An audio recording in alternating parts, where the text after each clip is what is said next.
Voter তালিকা সংশোধন অধ্যাদেশ 2025-এর খসড়া নীতিগত ও চূড়ান্ত অনুমোদন দিয়েছে উপদেষ্টা পরিষদ।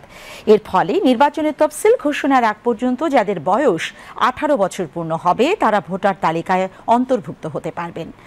আজ তেজগাঁয় প্রধান উপদেষ্টার কার্যালয়ে অনুষ্ঠিত উপদেষ্টা পরিষদের বৈঠকে এ অনুমোদন দেওয়া হয়।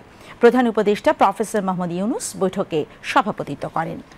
বৈঠকে মানবদেহে অঙ্গ প্রত্যঙ্গ সংযোজন অধ্যাদেশ 2025-এর খসড়া নীতিগত চূড়ান্ত অনুমোদন দেয় উপদেষ্টা পরিষদ।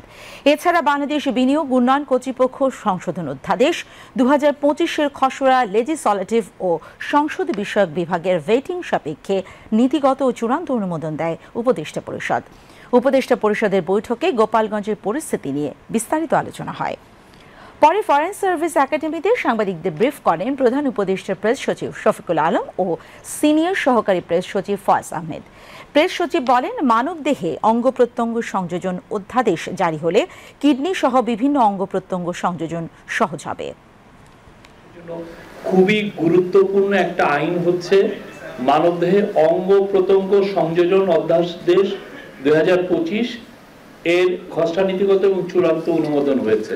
অনেকের কিডনি ড্যামেজ হয়, অনেকের চোখে দেখতে পান না, কর্নিয়া সংযোজন হলে তার অন্ধত্ব দূরীকরণ করা যায়, অনেকগুলো বিষয় আছে। তো এই বিষয়গুলো বাংলাদেশের যে লটা ছিল সেই লটাকে আসলে অনেক দিন ধরে আপডেটেড হয়নি।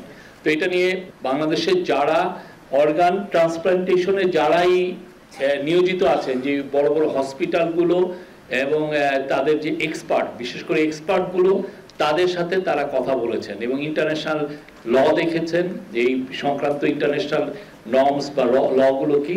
বাংলাদেশের অর্গান ট্রান্সপ্লান্টেশনটা খুব ইজিয়ার হবে এবং কিছু কিছু ক্ষেত্রে আগে যেমন দেখা যেত যে মানে ট্রান্সপ্লান্ট করার জন্য শুধুমাত্র খুবই কাছের, যে আপনি আপনার ভাই বোন বা বাবা মার থেকে নিতে পারতেন, এখন একটু এটাকে একটু এক্সপান্ড করা হয়েছে। এর ফলে আমরা মনে করি যে বাংলাদেশের অনেককেই আর কিডনি ট্রান্সপ্লান্টের জন্য বিদেশে যাওয়া লাগবে না এবং এর ফলে যেটা হবে যে বাংলাদেশের হসপিটালগুলো এই সার্ভিসগুলো দিতে পারবেন খুব ইজিয়ার ওয়েতে। এবং আরেকটা হচ্ছে যে অনেকে তার দেহ দান করে যেতে চান।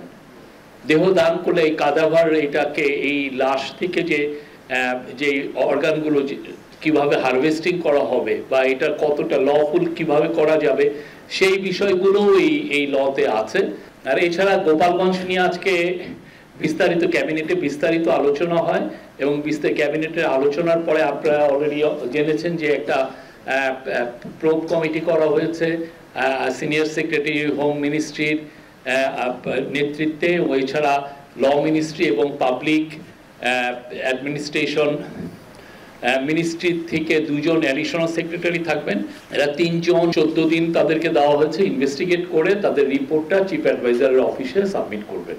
আজকে উপদেষ্টা পরিষদের বৈঠকে ভোটার তালিকা সংশোধন অধ্যাদেশ 2025 এটা খসড়া এবং নীতিগত চূড়ান্ত অনুমোদন দেওয়া হয়েছে।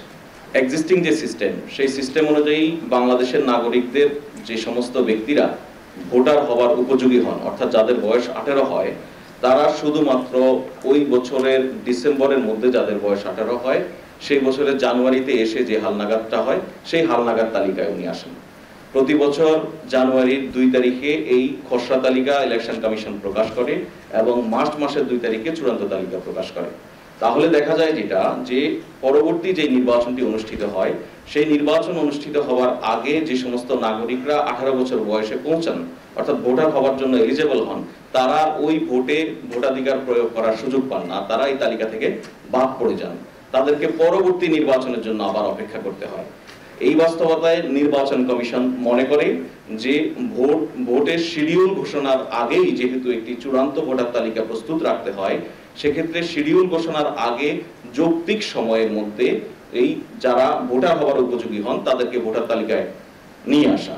আজকে যেই আইনটি অধ্যাদেশটি অনুমোদন হলো, এর ফলে অন্তত ডিসেম্বরে যদি ভোট হয়, অর্থাৎ যখন নির্বাচনের শিডিউল ঘোষণা হবে তার অন্তত 1 মাস আগ পর্যন্ত যে সমস্ত ব্যক্তিরা 18 বছর বয়স হবেন, ভোটার হওয়ার জন্য এলিজেবল হবেন, তারা ভোটার তালিকায় অন্তর্ভুক্ত হওয়ার সুযোগ পাবেন।